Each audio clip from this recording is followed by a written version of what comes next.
One of the biggest mistakes we make when talking about Hitler is to write him off as being crazy.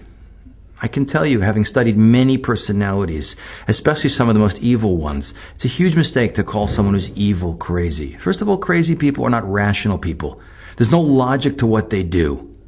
The reality is the exact opposite. I found that some of the most evil people in this world, whether it's a Hitler or Bin Laden, happen to be very rational people and extremely intellectual people.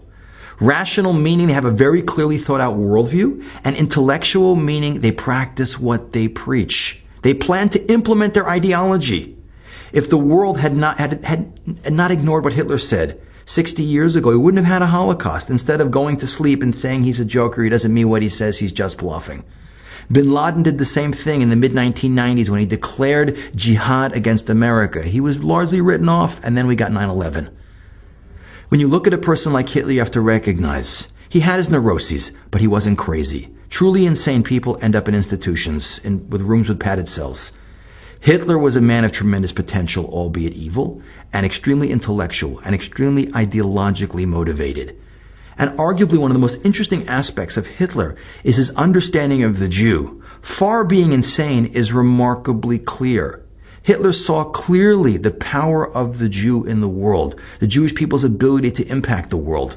Hitler saw clearly that what was ultimately going on, what the Jewish people were bringing to the world, was an ideological concept that had been at odds with humanity for thousands of years, and he saw that the Jews were winning. They were winning through liberal democratic ideas that came from Judaism. They were winning through Christianity. They were winning even through ideas like communism, which, believe it or not, was an idea that came from a Jew, Karl Marx, and was largely expounded by the Russian Revolution, which was orchestrated by Jews. For better or for worse, he saw that much of this ideology that he was at odds with was coming directly or indirectly from the Jewish people. The reality, and the scary reality, is Hitler understood what a Jew is better than 90% of the Jews in the world today understand what a Jew is. Adolf Hitler wasn't evil because of his understanding. His understanding was correct. He was evil because of his reaction to that understanding.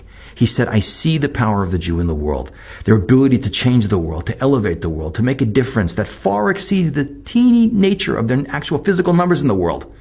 And I hate it.